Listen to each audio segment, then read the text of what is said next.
aqui da quinta igreja. São 7, nós estamos na quinta. Então agora nós vamos aí para Apocalipse capítulo 3. Apocalipse 3, vamos ver do 1 ao 6.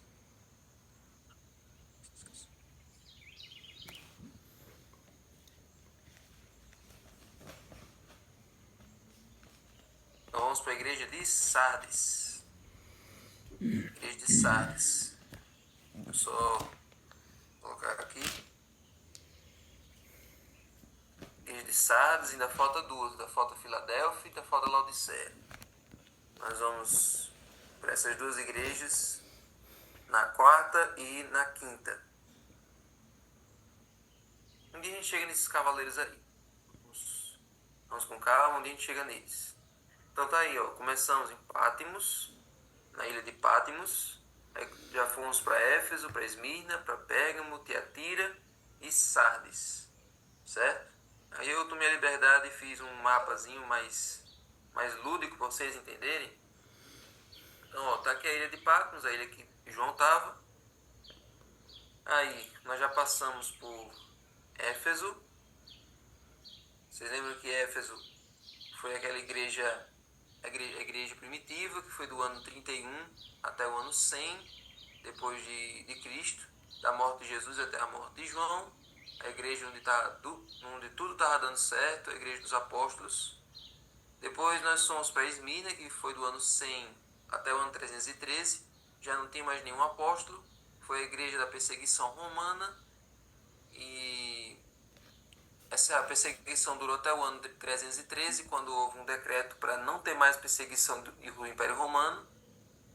Aí depois nós fomos para Pérgamo, que essa igreja de Pérgamo foi do ano 313 até o ano 538, e essa foi uma igreja de transição, de uma igreja pura para uma igreja corrompida. A escuridão foi ficando cada vez mais forte, cada vez mais presente na igreja cristã, e isso, sobretudo, se deve à influência de Constantino, né, na igreja, colocando elementos do paganismo dentro da igreja. E aí, quando nós chegamos em Tiatira, a escuridão completa. A igreja está mergulhada numa escuridão espiritual, moral e mental completa, no período da igreja de Tiatira. Esse período vai de 538 até 1517. Porque o que acontece em 1517? Surge Martinho Lutero. E quando Martinho Lutero surge, então começa-se a reforma protestante. Então hoje nós vamos ver a igreja de Sardes, que é essa igreja que está aí avivada, né? E aí amanhã nós vamos ver Filadélfia e depois nós vamos ver Laodiceia. A igreja de Filadélfia começa, assim, a igreja de Sardes, ela vai de 1517 até 1798, e a igreja de Filadélfia vai de 1798 até... Amanhã nós vamos ver essas datas melhor, certo? Mas nós estamos aí na igreja de Sardes hoje.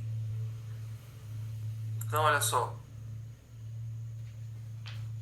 novamente lembrando, todas as igrejas têm essas características. Tem a apresentação de Jesus, um elogio, a reprovação, um conselho e uma promessa.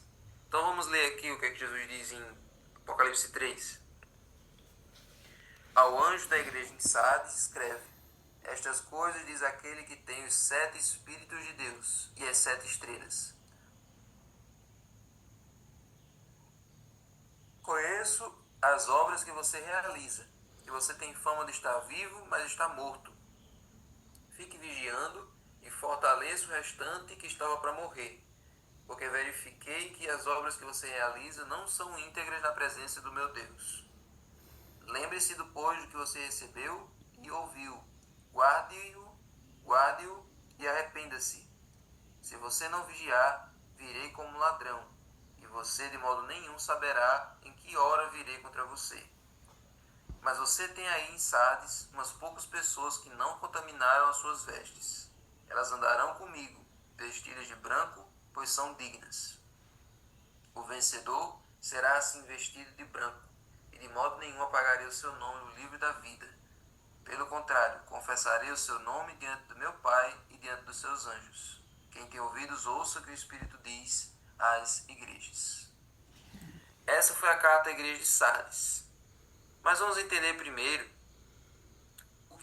como era a igreja física, a igreja real de Sardes. Essa igreja aí, gente, ela ficava ao sul de Tiatira e ela tinha uma localização comercial favorável, certo? Só que mesmo assim não conseguia se equiparar, não tinha a mesma influência que Éfeso ou Pérgamo, certo? Mesmo sendo um lugar ali comercial, não chegava aos pés da influência de Éfeso ou de Pérgamo. O significado do nome Sardes significa aquela que permanece, certo? Então, esse período vai de 1517 até 1798, foi o que nós vimos, vai do movimento da Reforma Protestante até o fim da supremacia papal, certo? Então, esse aí é o período da Igreja de Sardes, período da fase da Igreja Cristã. Então, já vimos detalhes sobre a Igreja de Sardes real, e agora nós vimos aqui o período da fase da Igreja Cristã da Igreja de Sardes.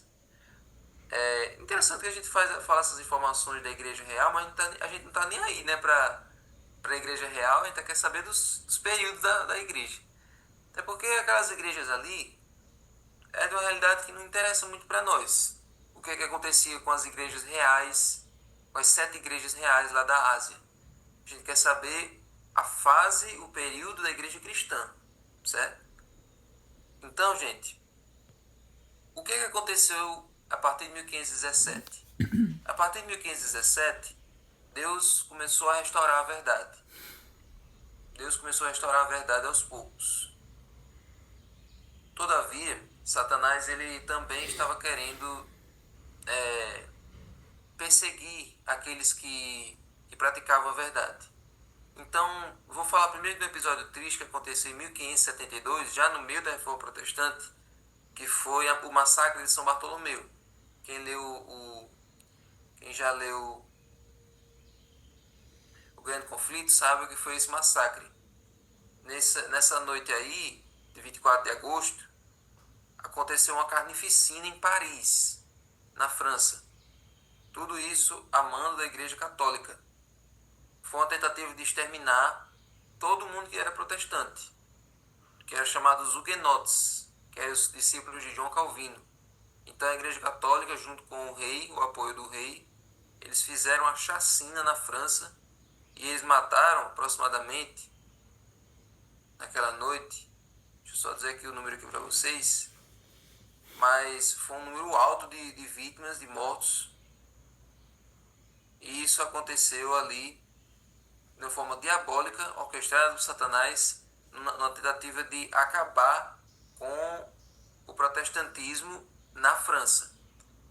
Inclusive, eu acredito que foi depois disso aí que aconteceu aquele reinado de terror que eu disse para vocês, a semana de 10 dias. Então, nessa noite aí, estima-se que morreu entre 5 mil a 30 mil pessoas.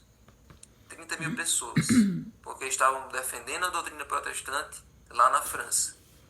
E Ellen White afirma durante o conflito que quando chegou a notícia lá em Roma de que tinha morrido essas pessoas, começaram a tocar os sinos, começaram a soltar fogos e fizeram uma festa comemorando o massacre. Então a Igreja Romana fez ali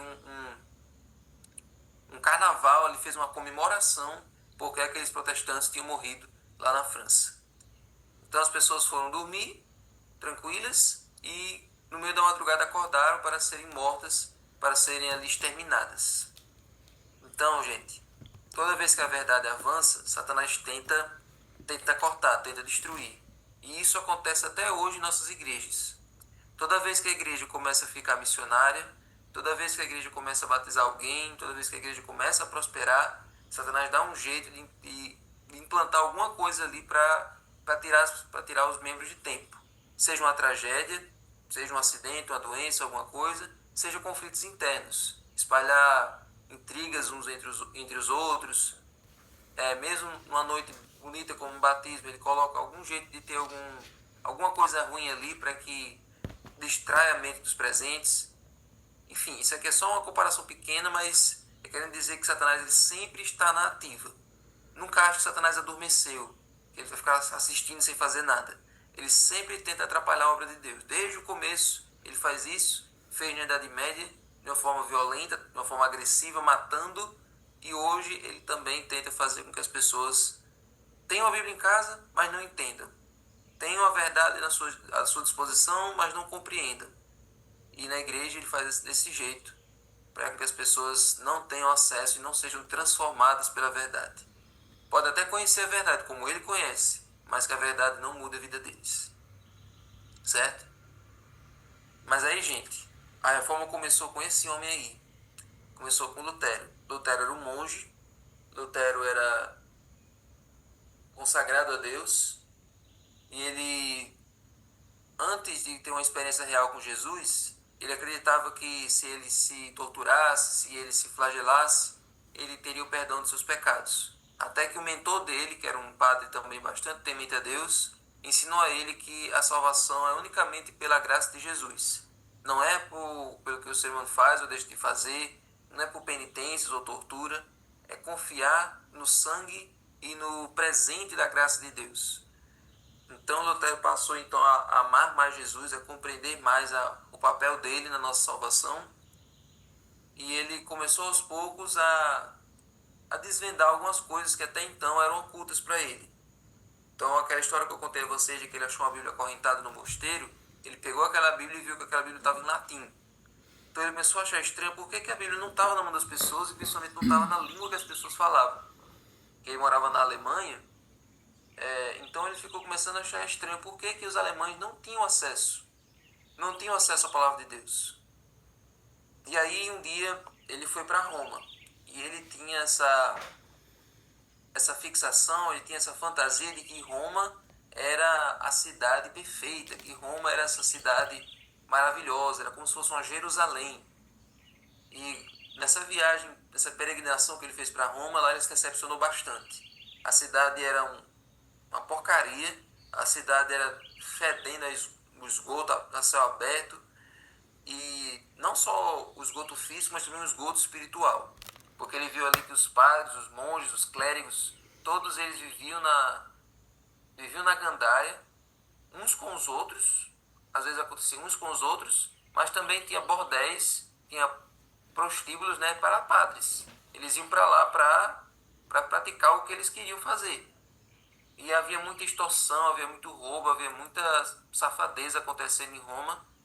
Então, Lutero começou a se decepcionar muito com a igreja e também com a questão das indulgências, que é aquela questão de vender o perdão dos pecados, que as pessoas compravam antecipado para poder pecar à vontade, e também com a questão das relíquias. Ele ficou muito encafifado com a questão das relíquias, que as relíquias eram uma forma de ganhar dinheiro, dizendo que aqueles artefatos que tinha lá nos museus da igreja eram artefatos reais. Então tinha, por exemplo, leite dos seios de Maria, tinha um espinho que feriu um espinho da coroa de espinhos, tinha ossos de apóstolos que tinham sido conservados durante mais de 1000 anos, enfim.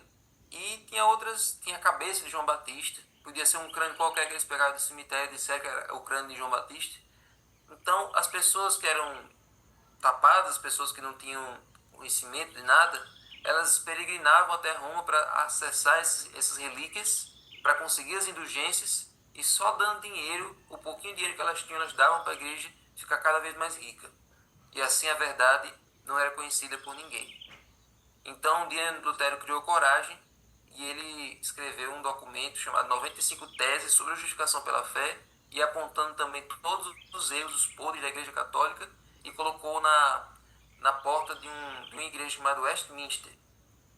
Então aquelas 95 teses falam da justificação pela fé, de que nós somos salvos pela fé, nós somos salvos pela graça mediante a fé, e isso não vem de nós, é dom de Deus, não de obras para que ninguém se glorie, é o que diz lá em Efésios 2, 8 e 9. Então ele defendeu essa doutrina e colocou lá na porta. E a partir de então ele começou a ficar famoso por causa disso, e as pessoas começaram a ouvir ele e perceber o quanto elas viveram no erro até então. Então Lutero, ele passou a sua vida toda combatendo essa combatendo a Igreja Católica, combatendo essas heresias que a Igreja Católica espalhava e exaltando a doutrina da justificação pela fé. Então, o exemplo dele motivou outros reformadores a surgirem pela Europa. Na verdade, antes de Lutero, já existiram uns três pré-reformadores. Lutero foi o primeiro reformador, mas antes dele existiram 3. Então, eu vou falar aqui resumidamente sobre cada um deles. Antes de Lutero, teve Wycliffe na Inglaterra, certo? Wycliffe, ele foi também um herói da fé bastante corajoso. Ele traduziu a Bíblia para o inglês diretamente do hebraico e do grego, certo? E o objetivo dele era que o campo... Não, esse aqui foi William Tyndale, né? Wycliffe, ele foi conhecido como a estrela da manhã da Reforma. Ele defendeu a importância da Bíblia e criticou os abusos do clero. E ele traduziu a Bíblia para o inglês para ficar acessível ao povo. Aí nós tivemos João Rus na Tchecoslováquia e Jerônimo. João Rus, ele pregou contra a corrupção da igreja e também defendeu a autoridade da Bíblia. E aí um dia ele foi convocado para um concílio na cidade de Constança. E mesmo tendo recebido um salvo-conduto da igreja católica, lá ele foi condenado e queimado vivo. Junto com ele tinha esse amigo dele chamado Jerônimo, que também era da Tchecoslováquia, certo? Acho que eu confundi, irmão. Acho que é nesse castelo de Wittenberg mesmo, certo? Então esse amigo Jerônimo estava com ele, ajudava ele na pregação ali da mensagem. E Jerônimo, quando ele viu o amigo dele sendo queimado na fogueira, Jerônimo hesitou. Por um momento ele renunciou a Jesus. Ele renunciou à mensagem. Ele tinha sido colocado na prisão e ali ele renunciou para não ser morto na fogueira. Só que ele ficou com um peso na consciência tão grande, ele ficou com uma angústia no coração tão grande por ter renunciado à mensagem, que aí ele chamou de novo para uma audiência, e lá ele novamente ele reconheceu seu erro e decidiu agora pregar sobre Jesus, pregar sobre a mensagem até a morte, se fosse preciso. Então, a partir disso, eles condenaram ele à fogueira. Existe até a história de quando colocaram ele na fogueira, começaram a colocar o fogo por trás, colocando naquela lenha da parte de trás para ele não ver o fogo. Aí ele disse: não, coloca o fogo na minha frente, porque se eu tivesse com medo eu não estaria aqui. Pode tocar o fogo na minha frente, porque eu estou aqui porque eu quero. Eu falhei uma vez com o meu Senhor, mas agora eu não falho de novo. Pode colocar o fogo na minha frente. Então, Wycliffe, João Rus e Jerônimo foram 3 pré-reformadores antes de Lutero. Depois de Lutero, tivemos Calvino. João Calvino. Calvino, ele foi o responsável pela doutrina do calvinismo, certo? E ele foi um teólogo francês, mas a atuação dele maior foi na Suíça. Inclusive, esse Calvino ele foi responsável pela doutrina da predestinação, certo? Então, nem todos esses reformadores eram pessoas perfeitas ou tinham acesso a toda a verdade. Eles criaram algumas teorias, mas a maior contribuição deles para nós foi ter trazido a Bíblia para as pessoas, certo? A Bíblia pôde voltar à circulação no tempo desses homens. Então, Calvino, por exemplo, teve esse ponto negativo de ter criado a doutrina da predestinação, certo? Mas aí nós tivemos outros. Tivemos William Tyndale, foi o que eu disse a vocês, que tinha traduzido a Bíblia do hebraico, do grego para o inglês, certo? Ele foi perseguido, foi preso, depois foi executado.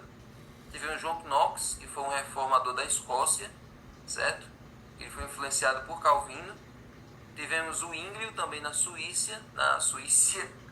Ele era amigo de Lutero e ele continuou o trabalho de Lutero, né? Depois que Lutero foi envelhecendo. E tivemos John Wesley, que também foi um reformador na Inglaterra. Inclusive, esse John Wesley foi o fundador da Igreja Metodista, igreja da qual Ellen White fazia parte. Então, gente, esses reformadores foram responsáveis por minar a influência da Igreja Católica, por combater as mentiras que a Igreja Católica espalhava. E esses reformadores deram origem a várias igrejas protestantes. Aí é que tá, gente. Sim, aí em fevereiro de 1798, o Papa Pio VI foi preso por ordem de Napoleão Bonaparte. Napoleão Bonaparte mandou o general dele Berthier e ali o Papa Pio VI foi preso. E então em 1798 o papado perdeu todo aquele poder, todo aquele glamour, toda aquela hegemonia que ele tinha antes. Só que aí, gente, se a gente voltar para a carta de Sardes, ela fala especificamente sobre o que aconteceu com as igrejas protestantes depois dos reformadores. Esse período dos reformadores foi um período lindo, foi um período maravilhoso, que a gente pode bater palma para a coragem desses heróis da fé, como a música disse. Só que a carta de Sardes não é falando especificamente sobre os reformadores, é falando sobre o que aconteceu com o que eles fizeram, o legado deles, o que foi que aconteceu com as igrejas que surgiram do legado deles. Então essa parte que fala aí sobre o verso 1, por exemplo, que diz assim: conheço as obras que você realiza, que você tem fama de estar vivo, mas está morto, é o que aconteceu com as igrejas protestantes. Depois que os reformadores morreram, as igrejas protestantes pararam de protestar. E com o tempo, elas foram se tornando semelhantes à igreja católica que elas tinham criticado no começo. Com o tempo, não houve mais distinção entre o católico e o protestante. Eles começaram as igrejas protestantes começaram a assumir as mesmas falhas da igreja católica original, certo? Então, essas igrejas passaram por um período de fortes controvérsias doutrinárias. Então, as diferenças de opinião foram resolvidas adotando credos definitivos que tendiam a desestimular a busca por verdades adicionais. Ou seja, a reforma protestante não foi um movimento que questionou o que já tinha e trouxe nova luz, trouxe novas informações. Pois é, depois que os reformadores morreram, quem ficou não esteve aberto a continuar estudando a Bíblia. Então eles se apegaram ao que os reformadores trouxeram e não continuaram querendo aprender mais. Então eles criaram ali um credo, criaram ali um conjunto de crenças e pronto. Não vamos mais estudar, não vamos mais aprender nada, não vamos mais descobrir nada. Então ficou engessado. Então aquele movimento, aquele boom, aquela explosão de verdade que aconteceu naquele período parou ali. Ficou engessado, ninguém mais quis aprender nada. Então por isso que essas igrejas elas pararam no tempo. Então essas igrejas agora elas tinham uma forma de piedade, mas não tinham mais poder. Elas tinham uma aparência de santidade, mas não tinham mais aquela paixão, aquele zelo que aqueles homens tiveram. E outra coisa, nesse período aí, do século XVII, século XVIII, surgiu um chamado racionalismo, que tentava explicar tudo pela ciência. E esse racionalismo ele foi bom para a ciência, foi bom para a filosofia, tal, mas foi péssimo para a religião. Por quê? Porque isso começou a tirar da mente das pessoas de que a explicação para tudo que existe vem da mão de Deus, vem da Bíblia, e começaram a colocar tudo isso no método científico, começaram a colocar tudo isso na ciência, e assim as pessoas começaram a deixar de frequentar as igrejas, e o protestantismo foi enfraquecendo ainda mais por conta disso. E um dia, gente, nós vamos ver em Apocalipse 17, que a visão mostra a mulher sentada na besta. A mulher representa a igreja romana, e ela é chamada de Babilônia, a mãe das meretrizes e das abominações da terra. Então existe a igreja mãe, que é a igreja pervertida, e as igrejas filhas, que saíram dela. Então a maioria das igrejas protestantes hoje, gente, já não tem mais nenhuma diferença da igreja original. Já não tem mais nenhuma diferença da igreja católica.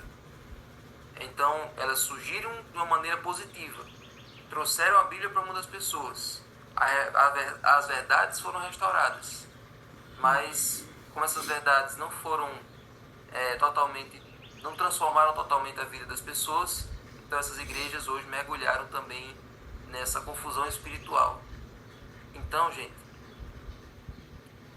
o que Jesus está dizendo nessa carta é sério. Ele está dizendo, olha, fique vigiando e fortaleça o restante que estava para morrer, porque verifiquei que as obras que você realiza não são íntegras na presença do meu Deus.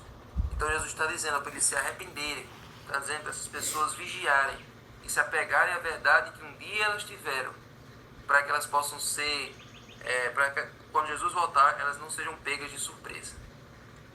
Mas, como nem tudo não vamos falar só de coisa ruim, Jesus também fala de uma coisa boa. Mesmo com essas igrejas protestantes apostatadas, longe da verdade, Deus tem pessoas sinceras lá. E você e eu sabemos que nós temos familiares, nós temos pessoas lá que estão ali sinceramente, mas não têm acesso a toda a verdade. Então, essas pessoas um dia vão vir para o lugar onde tem toda a verdade. Um lugar onde se tem todas as verdades da palavra de Deus compiladas. A igreja adventista, gente, ela surgiu de vários pioneiros que vieram de todas as igrejas. Esses pioneiros, eles trouxeram a verdade de cada lugar onde eles estavam. Um trouxe o batismo da igreja batista, um que era católico trouxe a doutrina da Trindade, um que vinha de uma igreja onde já se tinha o sistema de dízimos do jeito certo, trouxe o sistema de dízimos de lá. Então, essas pessoas vieram motivadas pela volta de Jesus e ali surgiu a igreja adventista. A igreja adventista é a única igreja que contém toda a verdade compilada. Então, um dia, nós temos a fé, nós temos a certeza pela palavra de Deus de que essas pessoas sinceras que estão lá vão deixar esse sistema de Babilônia, que é o sistema corrompido, e vão vir para onde se tem toda a verdade. Certo? Então, é por isso que no verso 4 Jesus fala de uma coisa boa. Jesus diz, olha, tem poucas pessoas aí que não contaminaram suas vestes. Elas andarão comigo, vestidas de branco, pois são dignas. Então Deus tem fiéis em todos os lugares. Em Babilônia e em qualquer outra religião, Deus tem pessoas sinceras. Sabe o que vai acontecer? As pessoas que estão aqui hoje na igreja, mas estão de fachada e não estão vivendo o cristianismo da forma certa, não estão vivendo, pregando a sua fé, são apenas cristãos nominais, cristãos que vão para o culto, mas que não cumprem a missão. Essas pessoas vão voar no pau quando começar a perseguição, quando o parafuso começar a arrochar, essas pessoas vão sair. E essas pessoas sinceras que estão lá em Babilônia, de forma sincera, de forma contrita, buscando alguma luz onde elas podem procurar, essas pessoas vão vir para fazer parte do povo de Deus. Então vai ter esse processo seletivo, vai ter esse processo chamado de sacudidura, certo? Então os fiéis de Jesus vão vir compor o povo de Deus, ok? Então, gente, Jesus faz uma promessa aí no final. Então Jesus diz o seguinte, ó, o vencedor será assim vestido de branco, e de modo nenhum apagarei o seu nome do livro da vida. Pelo contrário, confessarei o seu nome diante do meu Pai e diante dos seus anjos. O problema das igrejas protestantes é que elas pararam de protestar. Elas pararam de cumprir a missão. Pararam de espalhar a verdade. E Jesus disse uma vez que aquele que tiver vergonha dele, vergonha de confessar o nome dele diante dos homens, ele também terá vergonha de confessar o nome dele diante do céu. Então, será que tem alguns de nós hoje que estão na mesma crise de Sardes? Um dia já tiveram a alegria de proclamar o nome de Deus, mas hoje têm vergonha de falar dele, vergonha de serem reconhecidos como adventistas onde estão? Então, essa síndrome de Sardes pode estar acontecendo com alguém aqui hoje. Pode estar acontecendo comigo, pode estar acontecendo com você. Talvez existam pessoas que já perderam o primeiro amor, assim como Éfeso, e que hoje estão como Sardes, mortas espiritualmente. Tem um nome de que estão vivas, tem um nome de que são detentoras da verdade, mas quando surge uma oportunidade, essas pessoas não querem proclamar. Essas pessoas preferem se esconder. E ao invés de ir na contramão do mundo, estão acompanhando a corrente do mundo. Jesus nos chamou para ser diferentes. Jesus nos chamou para sermos diferenciais onde nós estamos. É para as pessoas olharem para nós e mesmo sem a gente dizer nada, elas já sabem que nós somos cristãos. Elas já sabem que nós não somos iguais ao restante das pessoas. Então, que a verdade que um dia transformou nosso coração, que a verdade que um dia nos impressionou com a clareza da luz da palavra de Deus, que essa verdade transforme a nossa vida primeiro por inteiro e que nós possamos ter coragem de assumir a tocha que os reformadores deixaram na nossa mão. Então, que nós possamos ter o nome de vivos e sermos vivos. Que nós possamos ter a verdade e viver por ela. Porque é assim que nós seremos transformados. É assim que a vida cristã se mantém. É assim que nós não esfriamos. É assim que nós continuamos firmes. Amém? Bem. Então, Jesus promete que quem confessar o nome dele, ele confessará diante do Pai, e vai ser vestido de vestiduras brancas, e seu nome não será apagado do livro da vida. Amém. Amém? Então vamos fazer uma oração para encerrar a mensagem de hoje. Senhor Deus, muito obrigado, Senhor, por essa carta esclarecedora. O Senhor sabe da nossa realidade, o Senhor sabe da verdade que o Senhor colocou em nossa mão. Então o Senhor nos ajuda a viver por isso. Nos ajuda a proclamar isso, para que o Senhor volte logo. Por favor, Senhor, estimula cada um aqui a ser missionário. Toda pessoa nasce no reino de Deus como missionário. Então, Senhor, fica conosco e acende em nós o zelo pela tua obra. Em nome de Jesus. Amém. Bom dia para